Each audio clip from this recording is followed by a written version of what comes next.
Alright, over here we're gonna go through the installation one more time, and the process is absolutely the same, even though it's different version. I'm using R81 over here instead of R80.40, and everything is the same. So we're gonna click Install Gaia on this system. The idea is the same, so let's go there. Takes a little bit of time. The only difference that we have, and the reason why I am showing you this, is because of the IP addressing, because I want to be able to connect remotely using the routable IP address, which is this one, which is this address 5.104.228.7. So this is the only difference, but it's really important because I will be able to connect there. So I will actually increase the speed of this video until we get to the point of selecting the IP address, and let's give it a couple seconds.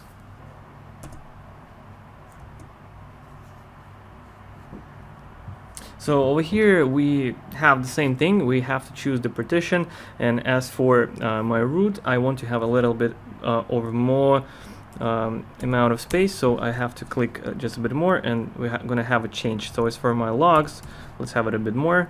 So yes, let's just increase that. Oh, let's give it a bit more. Let's keep it this way, so we're gonna click OK, and now we have to specify password.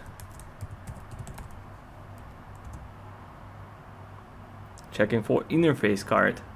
So, and over here, as you can see, we have two links because we have added them both, you know, our internal and external one. And the first link that we have here is represented as we would go back over here in our option.